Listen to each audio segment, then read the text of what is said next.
Good day, I'm Stacey Ann Smith and this is your Jis News for December 11. Health Minister Dr. Fenton Ferguson says residents of Southern Trelawney should start benefiting from improved services at the Ulster Spring Hospital soon.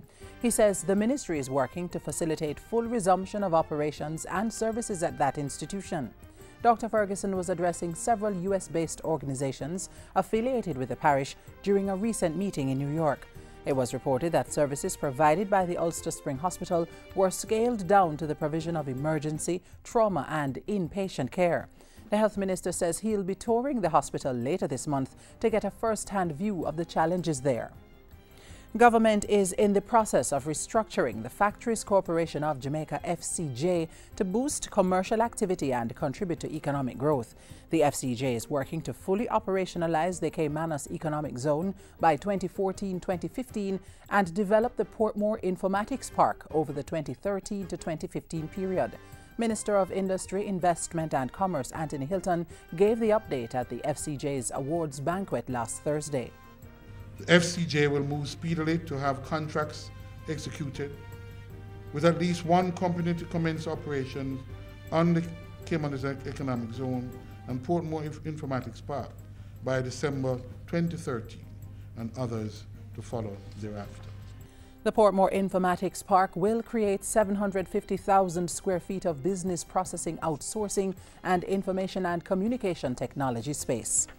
Government's efforts to increase the local fish population by establishing fish conservation areas are producing positive results in Orocabessa, St. Mary.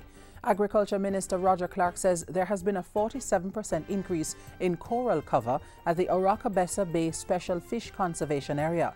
At the same time, there has been a 24% decrease in algal cover, a 42% increase in fish density, and a 16% increase in the average size of fish in the protected area.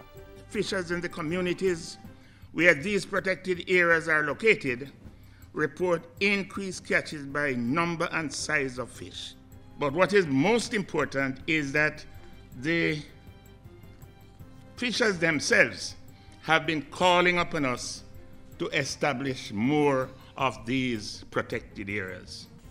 Minister Clark was speaking at the opening ceremony for a series of fisheries workshops recently. A manual has been developed for Jamaican journalists to help them better understand the issues surrounding local government. The manual was developed by the Center of Leadership and Governance at the University of the West Indies and the United Nations Development Programme with the support of the Local Government Ministry. Speaking at the launch on Friday, Local Government State Minister Colin Fagan said the document came at a time when the reform process was on in earnest.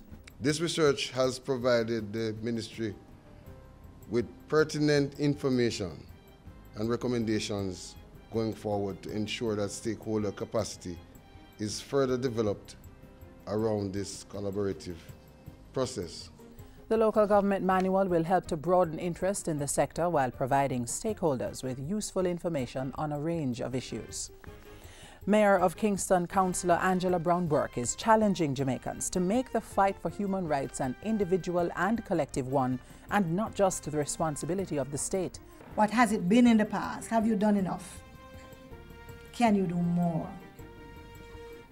When others are speaking up, are you helping to give them that confidence to continue to speak out? Or are you one of those, by your silence, also trying to silence them? Mayor Brown-Burke was speaking at the International Human Rights Conference on Monday in observance of International Human Rights Day. And finally, winners of the 2012 Public Sector Customer Service Competition will be announced by June 2013. Members of the public are being invited to vote for the public sector entity and individual delivering the best customer service by January 31. Consultant in the Public Sector Modernization Division of the Cabinet Office, Fabian Brown, says the 6-month timeline between the submission of nominations and announcement of winners is to allow for detailed analysis to ensure that the most deserving person and entity are selected. Members of the public can vote for any public sector entity or individual of their choice by using the toll-free line 1-888-991-2752 or by voting online at cabinet.gov.jm. All public sector bodies are eligible to enter the competition. And that's it for Jis News.